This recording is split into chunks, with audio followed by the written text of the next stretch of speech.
সম্মানিত দর্শক, আসসালামু আলাইকুম। দেখেন ভাই কি অবস্থা, সব এই যে দেখেন এই ডালিমগুলো আপনার আর মাসখানিক গেলে খাওয়ার পুরা, এখন মোটামুটি খাওয়ার উপযুক্ত হয়েছে কিন্তু এখনও পাকে নাই, কিন্তু আর মাসখানিক গেলে মানে খাওয়ার উপযুক্ত হয়ে গেছিলো। এটা আমি এখন ছিঁড়ছি, এটা আর এই যে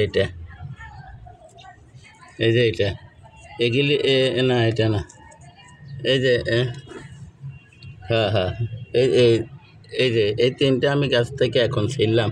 এটি গাছে এটা এভাবে রয়েছে, এই যে দেখেন কীভাবে খাইছে। আর অনেক বড় একটা ছিল, ঠিক এত বড়, এটার পায়রা তো মনে হয় লয়ে গেছে।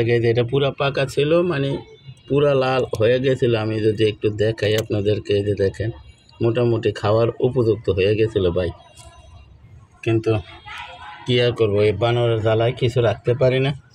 এই যে দেখেন, আপনারা একটু দেখাই, এই যে। তো দেখ, আলহামদুলিল্লাহ ভাই, আমার তাতে কোনো দুঃখ নাই। আমি যদি নাও খাইতে পারি, আল্লাহ রাব্বুল আলামিনের সৃষ্টির কেহ না কেহ তো খায়। তো দেখ, আমার কথা হচ্ছে আমি এতটুকু বোতলে 40টা 50টা ফলাইয়া দেখাইতে পারি আপনাদেরকে, সেটা আলহামদুলিল্লাহ আপনারাও দেখে। এই যে আমার এই যে মাত্র এই যে 20 লিটারের পানির বোতলে, এটার ভিতরে আমার 40টা 50টা ডালিম ধরে। আমি তো ফলাই আপনাদেরকে দেখাইতেছি, আপনারা দেখতে পারতেছেন। আশা করি অন্তত যদি ফল খাইতেও না পারি, কিন্তু অন্তত মানুষের উপকার করতে পারতাছি। তাই বলছি, দয়া করে আমার চ্যানেলটা সাবস্ক্রাইব করে আমার পাশে থাকেন। কারণ আমার এই যে দেখেন, আমার এই ভিডিওগুলো দেখেন, আপনাদেরকে উপকার, আপনাদেরকে যাতে আপনাদের উপকার হয়, এই জন্য আমার এই ভিডিওগুলো ছাড়া। আমি এই যে 20 লিটারের একটা বোতলে আমি এই যে 40টা 50টা ডালিম ধরাই আপনাদেরকে দেখাই। তো এটা তো আলহামদুলিল্লাহ, যদি ফল খাইতেও না পারি, দেখেন এই যে দেখেন, ফল তো খাওয়ার মানে কিসমতে নাই, ফল তো আর খাওয়ার মতো কোনো ব্যবস্থা নাই। আলহামদুলিল্লাহ, যারা মানে এই যে দেখেন, এই যে মানে ইচ্ছা রকম খাইছে ভাই। এই যে মানে কি আর বলবো,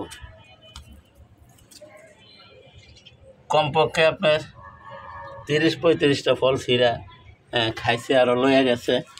দেখেন আর কি বলবো, এই যে দেখেন। তো ভাই আলহামদুলিল্লাহ, মাত্র এখন 3-4টা রয়েছে। এই যে একটা, তারপরে এখানে 3টে 4টে আছে, আর নাই। আর অনেক বড় বড় ডালিমগুলো, এটার থেকে অনেক বড় বড় ডালিমগুলো আপনার পায়রা লয়ে গেছে। আর এটা সবচেয়ে বড় যেটা, এটা খাইয়া গেছে, এই যে খালি সলকা খাইয়া গেছে। এই যে দেখেন। তো আমরা আসলে কি করব, করার কিছু নেই, আমরা তো আর একটু দেখি। এই যে দেখেন, এই যে আমার এই যে ভুট্টা গাছটা দেখেন আপনারা, এই যে ভুট্টা গাছটা, এই যে ভুট্টাটা দেখেন আপনারা, এই ভুট্টা গাছটা 3 ভাঙা দিয়েছে। এই যে একটা ভাঙা, এই যে 3 ভাঙা দিয়া, এই যে ভুট্টার কলিটা যে ফুটছে, এই কলিটা খাইয়া গেছে। তো কী করব, আলহামদুলিল্লাহ ভাই, কিছু করার নাই। আমরা চেষ্টা করতেছি, যেহেতু আমরা কোনো কৃষক না, আমরা ছাদ কৃষিতে উদ্বুদ্ধ নিজেরা হইতেছি এবং নিজেরা উৎসাহ পাইতেছি এবং আপনাদেরকে উৎসাহ দেওয়ার চেষ্টা করতেছি। কি করব, আমার মানে এই যে এই গাছটার ভিতরে আপনার অনেক আম হয়েছে, এই আমগুলো আপনার খাইয়া গেছে। এই গাছটাতে বড় জাতের আম, বাড়ি 11 আম, 12 মাসি আম, কিন্তু আমরা তো খাইতে পারি নাই, ওরে খায়। মানে কি বলবো, এই ডালিম গাছে যত ডালিম হয়, এই ডালিম গাছে যত ডালিম হয়, আঙ্গুর গাছে আঙ্গুর হয়, সিম গাছে সিমটি বাচ্চা এই যে দেখেন, সিমগুলো খুলে তার বিচিগুলা খাইয়ে যায়। তো দেখ, আলহামদুলিল্লাহ, আমার কথা হয়েছে যে আমরা যদি খাইতেও না পারি, ফলগুলো যদি খেতে না পারি, কিন্তু আপনাদেরকে কৃষি বিষয়ে উদ্বুদ্ধ করতে আমরা আমাদের এই ভিডিওগুলা। কারণ আমরা দেখেন, এই যে ছোটো এই যে দেখেন একটা 6 ইঞ্চি টব, এটা হচ্ছে 20 লিটারের বোতলে আপনার 40টা ডালিম ধরা, যেমন তেমন কথা না ভাই। আমরা দেখছি অনেক, আমি এই গাছের চারা করে যে আমি আরও মানুষের দিছি, এরা মাটিতে রোপণ করছে, এরা এতটুকুলা ফল ধরাইতে পারে না। কারণ আমরা শুধু এই যে দেখেন, এইখানে শুধু তরকারি খোসা দিই, এই যে দেখেন। তো তো দয়া করে আমার চ্যানেলটা সাবস্ক্রাইব করেন এবং বেল আইকনটা বাজায় দেন, আমি যাতে এই ধরনের ভিডিওগুলো ছাড়ার সাথে সাথে আপনাদের হাতে পৌঁছায় যায়। হ্যাঁ, আপনারা যদি আর একটু দেখিয়ে দিয়ে দেখেন আমরা এই 6 ইঞ্চি টবে কী পরিমাণ মরিচ ধরে রয়েছে।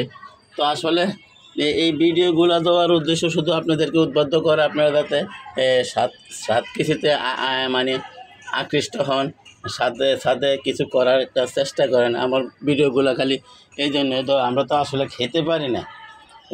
গতবারে আগের বার আপনার না হলে 20-25 কেজি আঙ্গুর খাইলো, তার ফলে গতবার আর আঙ্গুর ধরে না। এবার যদি ধরে তাও আল্লাহ রাব্বুল আলামিন কিসমতে রাখলে খাইতে পারবো, নাইলে নাই। তো দেখ আলহামদুলিল্লাহ আলহামদুলিল্লাহ আলহামদুলিল্লাহ, আল্লাহ রাব্বুল আলামিনের দরবারে লক্ষ লক্ষ কোটি কোটি বা শুকুর আলহামদুলিল্লাহ। তো সবাইকে ধন্যবাদ জানিয়ে আজকের মতো এখানে রাখি। আসসালামু আলাইকুম ওয়া রাহমাতুল্লাহি ওয়া বারাকাতুহু।